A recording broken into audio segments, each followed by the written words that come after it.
Hello everyone, आज date है 21 दिसंबर 2021 और द हिंदू न्यूज एनालिसिस में आपका स्वागत है। इस वीडियो में हम द हिंदू की इंपॉर्टेंट न्यूज को एग्जाम के पॉइंट ऑफ व्यू से डिस्कस करेंगे। नीचे डिस्क्रिप्शन बॉक्स में Telegram channel Volcano IAS Academy का लिंक दिया हुआ है। आप Telegram channel Volcano IAS Academy के साथ में जुड़ सकते हैं। वहां पर हर exam means UPSC, state PSC and other exam के पॉइंट ऑफ व्यू से काफी इंपॉर्टेंट इन्फॉर्मेशन आप सभी के साथ में शेयर की जाती है। तो चलो स्टार्ट करते हैं। वीडियो को स्टार्ट करेंगे एक ज्योग्राफिकल मैप क्वेश्चन के साथ में। और आज आपका क्वेश्चन ये है कि कावेरी रिवर के ओरिजिन के बारे में, उनके फ्लो के बारे में और अदर जो इंपॉर्टेंट फैक्ट्स हैं उनको जाकर के सबसे पहले आपको मैप में व्यू करना है और फिर नीचे कमेंट बॉक्स में आकर के टाइप करना है। कल हमने आपसे क्वेश्चन पूछा था कोंगो रिवर से रिलेटेड, तो सबसे पहले उसके मैप को हम व्यू कर लेते हैं। कोंगो रिवर जो है वो अफ्रीका कॉन्टिनेंट के वेस्टर्न और सेंट्रल पार्ट में फ्लो होती है। इसको जायर रिवर के नाम से भी जानते हैं। और इससे रिलेटेड इंपॉर्टेंट फैक्ट्स ये है कि ये इस कॉन्टिनेंट की सेकंड लॉन्गेस्ट रिवर है आफ्टर नाइल रिवर। इसके अलावा इक्वेटर को 2 टाइम क्रॉस करती है कोंगो रिवर, ये भी आपको ध्यान में रखना है। द हिंदू का डिस्कशन अगर स्टार्ट करें तो सबसे पहले फ्रंट पेज पर डिलिमिटेशन कमीशन के बारे में बताया गया है। रंजना देसाई जिनकी प्रेसिडेंटशिप में इस डिलिमिटेशन कमीशन को बनाया गया था कि ताकि जम्मू एंड कश्मीर में जो सीट्स हैं उनको रीऑर्गेनाइज किया जा सके और वहां पर एससी और एसटी को जो रिजर्वेशन है उसको लेकर के भी डिस्कशन किया जा सके।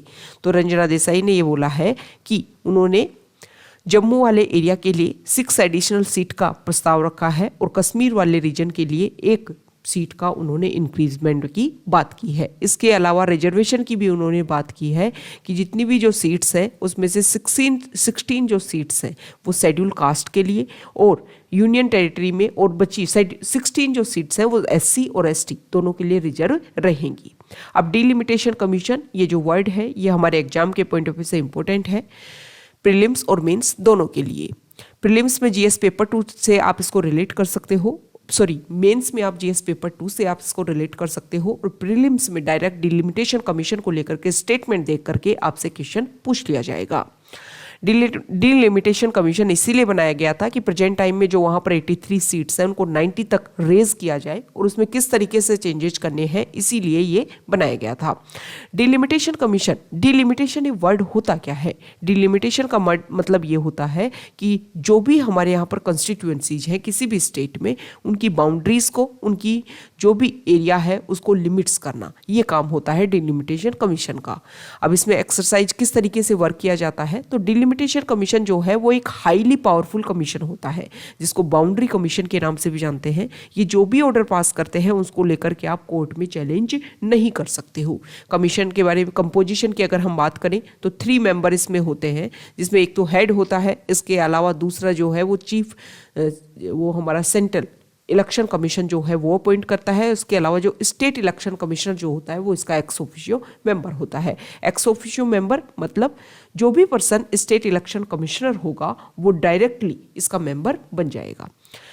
कॉन्स्टिट्यूशन में भी प्रोविजन किए गए हैं। आर्टिकल 82 के under parliament enacts a delimitation act after every census, और Article 170 states also get divided into territorial constituencies as per delimitation act after every census।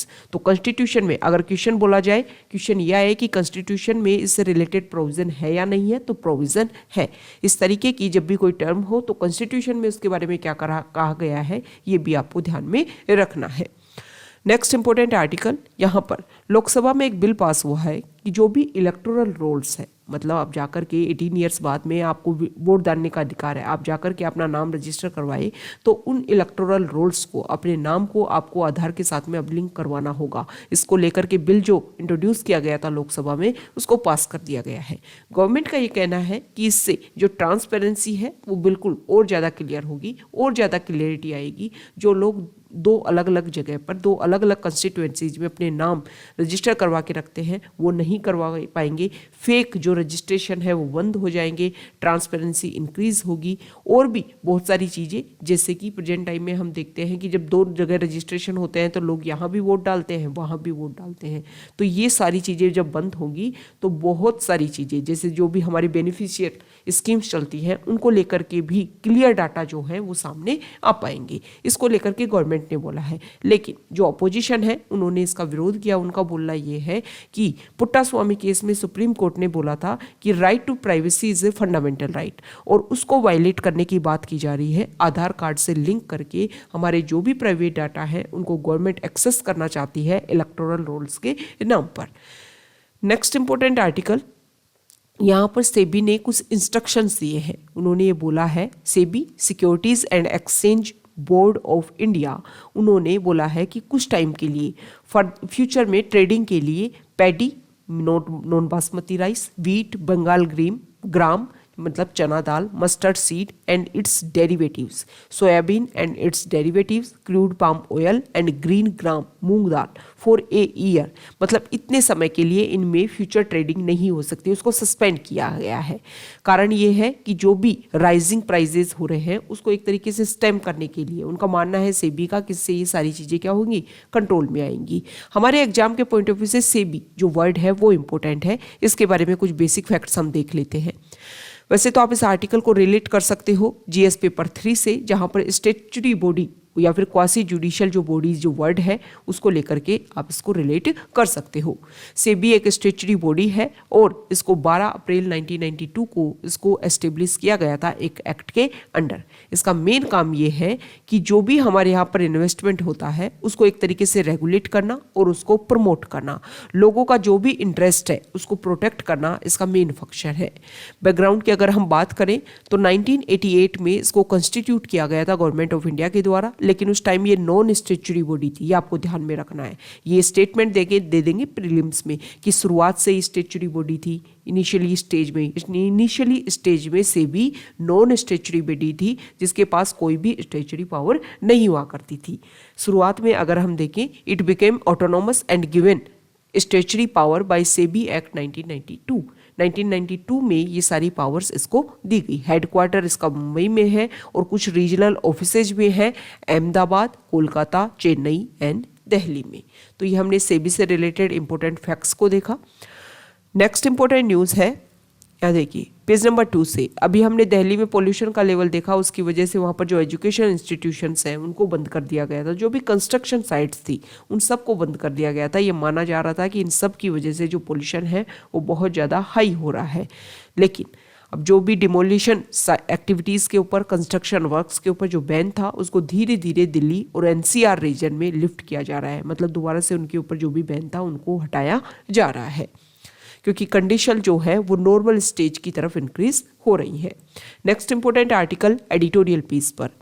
यहाँ पर हमने ये देखा कि सेंट्रल एशियन कंट्रीज़ की जो भी रिप्रेजेंटेटिव हैं, जो भी वहाँ के फॉरेन मिनिस्टर हैं, वो हमारे इंडिया की विजिट पर आए और third India central Asia dialogue जो थी उसमें पार्टिसिपेट किया। हालांकि उसी टाइम जो पाकिस्तान है वो भी मीटिंग कंडक्ट करवा रहा था, उसमें उन्होंने अपने सबॉर्डिनेट्स को भेजा और इंडिया को प्रेफरेंस दी। इस बात से क्लियर होता है कि सेंट्रल एशियन कंट्रीज़ की जो रीच है वो इंडिया तक ज़्यादा है। इंडिया के साथ में जो रिलेशन है उनको मेंटेन ज़्यादा, इस बात से प्रूफ होता है, लगता है कि ऐसा होता है कि सेंट्रल एशियन कंट्री जो है वो इंडिया के साथ अपने रिलेशन जो है वो बेहतरीन तरीके से मेंटेन करना चाहते हैं। अब ये जो मीटिंग हुई इससे 1 महीने पहले जो हमारे नेशनल सिक्योरिटी एडवाइजर हैं उन्होंने मीटिंग की थी सेंट्रल एशियन कंट्रीज़ के साथ में। इसके अलावा अभी 1 महीने बाद जब हमारा रिपब्लिक डे सेलिब्रेशन होगा तब भी सेंट्रल एशियन कंट्रीज़ के जो रिप्रेजेंटेटिव हैं वो हमारे इंडिया की विजिट पर उनको बुलाया गया है एज ए ऑनर गेस्ट। तो ये बातें ये लगती हैं कि जो स्ट्रेटजी जिसको हम मेंटेन कर रहे हैं ताकि जो हमारे रिलेशन है उसको बेहतरीन किया जा सके।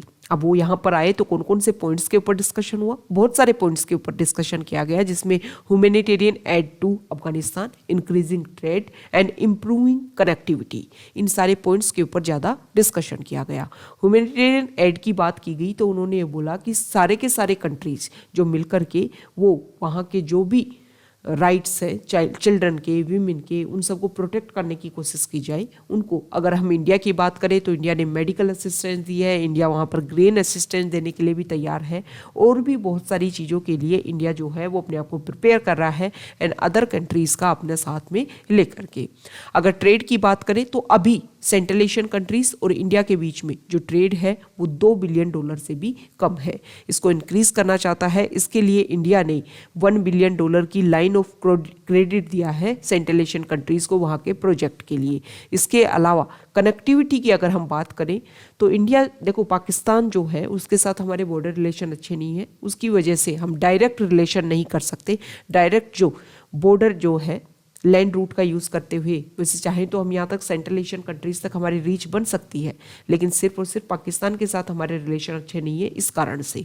इसलिए इंडिया ने इसका अल्टरनेट भी ढूंढा था कि चाहबार पोर्ट के थ्रू हम अफगानिस्तान से होते हुए सेंट्रल एशियन कंट्रीज तक पहुँच बनाएंगे, लेकिन यहाँ पर यूएस ने कुछ इम्पोज कर रखा है ईरान के ऊपर। इसके अलावा अफगानिस्तान में प्रेजेंट टाइम में जब से तालिबान गवर्नमेंट आई है, जिसकी वजह से भी ये प्रॉब्लम और ज़्यादा इंक्रीज हो गई है। तो इंडिया चाहता है कि सेंट्रल एशियन कंट्रीज तक जो हमारी कनेक्टिविटी है वो बने और ज़्यादा इंक्रीज हो। ओके, इसके अलावा अगर हम बात करें तो जो सेंट्रल एशियन कंट्रीज़ हैं उनको भी बहुत सारे इश्यूज हैं प्रेजेंट टाइम में। जैसे कि उनके इश्यूज में अगर हम देखें तो उनका ये मानना है कि इसकी वजह से सेंट्रल एशियन कंट्रीज़ में टेररिज्म, रेडिकलाइजेशन, नारकोटिक्स, रिफ्यूजीज़, ये सारी जो प्रॉब्लम्स है वो इंक्रीज़ होंगी। तो सेंट्रल एशियन कंट्रीज़ चाहते हैं कि अदर कंट्रीज़ का साथ में लेकर के और जो तालिबान है उसके साथ में डायरेक्ट बात करके इस प्रॉब्लम को सॉल्व किया जाए। जैसे कि उज्बेकिस्तान, तुर्कमेनिस्तान, उन्होंने जो भी अपने मिशंस थे उनको दोबारा से रीओपन किया है, बायलैटरल टॉक्स करना स्टार्ट कर दिया है तालिबान के साथ में कि तो जो प्रॉब्लम है उसको ख़त्म किया जा सके। अब यहाँ पर अगर हम देखें इंफ्रास्ट्रक्चर की तो बहुत सारे प्रोजेक्ट हैं जो सेंट्रल एशियन कंट्रीज़ और इंडिया दोनों के लिए इम्पोर्टेंट है। जैसे कि international north south transport corridor and Turkmenistan Afghanistan Pakistan India gas pipeline. ये 2 पॉइंट जो हैं ये भी हमारे डायलॉग के एक इम्पोर्टेंट पार्ट थे, क्योंकि ये भी कनेक्टिविटी की इंफ्रास्ट्रक्चर डेवलपमेंट किया जा रहा है कि ताकि कनेक्टिविटी की जा सके। इस आर्टिकल में क्लियरली ये बोला गया है कि अदर कंट्री जैसे चाइना, पाकिस्तान, रशिया वो भी अपनी तरफ से कोशिश कर रहे हैं सेंट्रल एशियन कंट्रीज़ को इन्फ्लुएंस करने का, ताकि मेन कारण ये है कि प्रेजेंट टाइम में अफगानिस्तान में सब पीस और स्टेबिलिटी के लिए वर्क कर रहे हैं, जिसकी वजह से सेंट्रल एशियन कंट्रीज़ के साथ में भी उनकी जो रिलेशन है वो बेहतरीन करने की कोशिश की जा रही है। तो इस आर्टिकल में अगर इस तरीके से इंडिया जो है वो अपने रिलेशन मेंटेन करता रहा तो बहुत सारे पॉइंट्स के ऊपर, जैसे कि एनर्जी के ऊपर आप फोकस कर सकते हो। वहाँ पर काफ़ी रिसोर्सेज हैं सेंट्रल एशियन कंट्रीज़ में जो हमारे इंडिया के लिए काफ़ी ज़्यादा इंपॉर्टेंट आने वाले टाइम में हो सकते हैं। तो इंडिया को कोशिश की जानी चाहिए कि एशियन जो कंट्रीज हैं सेंट्रल एशिया की, वो उसके साथ में जो हमारे रिश्ते हैं वो और ज़्यादा स्ट्रेंथन हो सके। हालांकि जो इंडिया है वो एशिया के अदर पार्ट्स के साथ में भी अपने रिलेशन काफ़ी मेंटेन करने की कोशिश कर रहा है। Next important article page number 8 से। अभी पंजाब में हम बार बार ऐसे इंसिडेंट देख रहे हैं सैक्रिलेज की। सैक्रिलेज क्या होता है कि जो भी वहाँ की इम्पोर्टेंट बुक है जैसे गुरु ग्रंथ साहिब हो गया, उसको लेकर के जब कोई अपमान उनका डिसरेस्पेक्ट की जाती है तो उसको खिलाफ में जो पंजाब गवर्नमेंट है उन्होंने पहले भी इस तरीके का एक लॉ लेकर के आए थे, वो बिल लेकर के आए थे कि उसको पास किया जाए ताकि आईपीसी और सीआरपीसी जो एक्ट है इनके अंडर पनिशमेंट जो है वो और ज़्यादा स्ट्रिक्ट हो सके। उन्होंने बोला कि गवर्नर ने पास कर दिया, गवर्नर ने भेज रखा था प्रेसिडेंट को और प्रेसिडेंट ने अभी तक इसको अप्रूवल नहीं दिया है इस नए बिल को। ये न्यू बिल अगर पास हो जाता है तो इससे क्या होगा कि सैक्रिलेज के जो इंसिडेंट है वो कम हो जाएंगे और लोगों को एक स्ट्रिक्ट एक्शन का जब पता चलेगा कि अगर ऐसी घटना आप करते हो।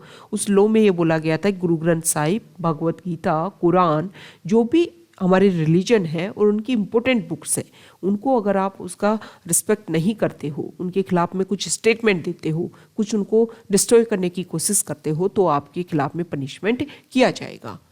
ठीक है, तो लॉ एंड ऑर्डर को मेंटेन करने के लिए वहाँ की लोगों की जो फीलिंग्स है अपने रिलीजन के लिए, अपने इंपॉर्टेंट बुक्स के लिए, क्योंकि गुरु ग्रंथ साहिब को तो लिविंग गुरु माना जाता है। वो लोग ये मानते हैं कि ये बुक नहीं है, ये हमारे लिविंग गुरु हैं। हमारे जितने भी 10 गुरु हुए वो लास्ट में जाकर के इस बुक में ही समा गए थे।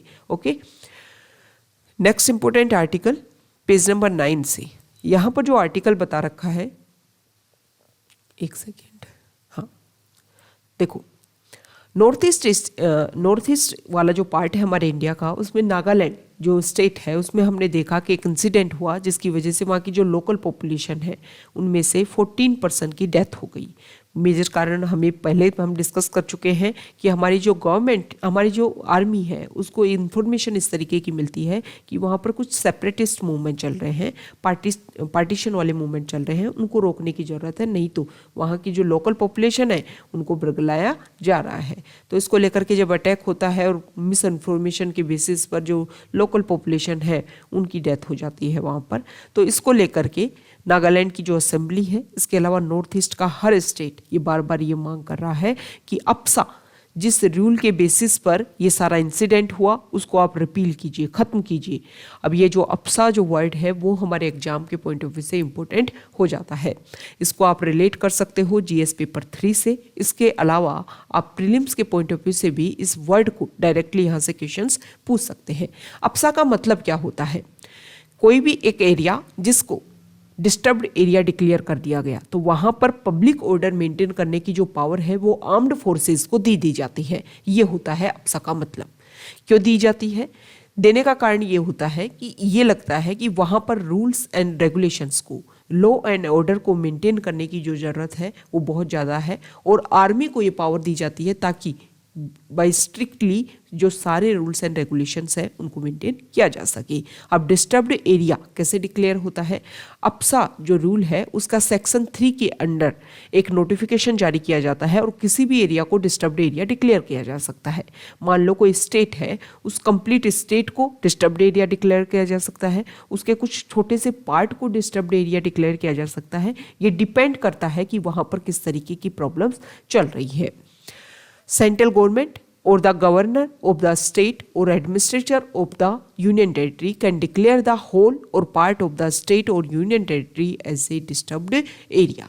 अब देखो, हालांकि ये जो रूल बनाया गया वो इसलिए बनाया गया था कि लॉ एंड ऑर्डर को मेंटेन किया जा सके, लेकिन इस लॉ के ऊपर भी, इस कानून के ऊपर भी, जैसे 2004 में जस्टिस बीपी जीवन रेड्डी की जो कमेटी आई, उन्होंने इस एक्ट को रिव्यू किया और उन्होंने ये बोला, उन्होंने अपनी रिकमेंडेशन दी कि अप्सा जो लॉ है उसको रिपील किया जाना चाहिए, और यूएपीए एक्ट 1967 जो है उसमें ही कुछ अप्रोप्रिएट प्रोविजन आप इंक्लूड कीजिए। ये जो अप्सा लॉ है उसकी वजह से वहाँ की जो लोकल पॉपुलेशन है उसमें हम बिलीव क्रिएट नहीं कर पा रहे हैं। इसके अलावा second administrative reforms commission means second ARC जो कमीशन बना, उसकी जो 5th रिपोर्ट आई उसमें ये बोला गया था कि इस अप्सा लॉ को रिपील करने की जरूरत है। तो ये अप्सा से रिलेटेड बेसिक फैक्ट्स हमने देखे। Next important article page number 10 पर। सबसे पहले तो हमारी गवर्नमेंट ने इसके लिए ये बोला है, ओमिक्रॉन न्यू वेरिएंट जो है, उन्होंने बोला है कि वैक्सीन की इफेक्टिवनेस कितनी है ओमिक्रॉन पर, ये हम 1 वीक में इसको लेकर के रिपोर्ट आ जाएगी। सेकेंड इंपॉर्टेंट आर्टिकल है यहाँ पर बिम्स्टेक को लेकर के।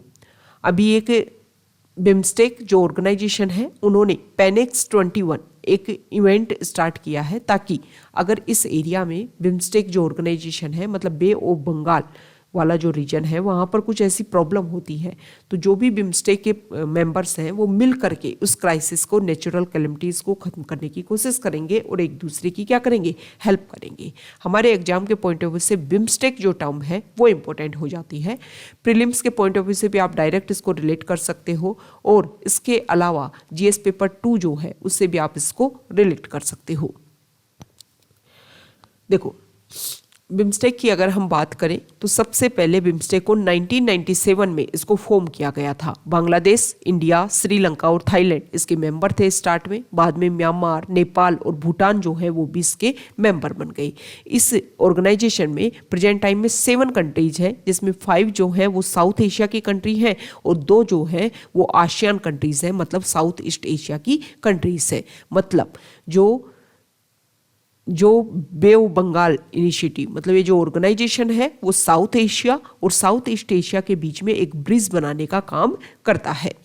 बैंकॉक डिक्लेरेशन के थ्रू इसको एस्टेब्लिश किया गया था, और इसकी इंपॉर्टेंस, इस ऑर्गेनाइजेशन की इंपॉर्टेंस ये है कि पूरे वर्ल्ड की जितनी भी पॉपुलेशन है वो 22% पॉपुलेशन यहाँ पर इस ऑर्गेनाइजेशन में जो भी कंट्रीज है वहाँ पर रहती है।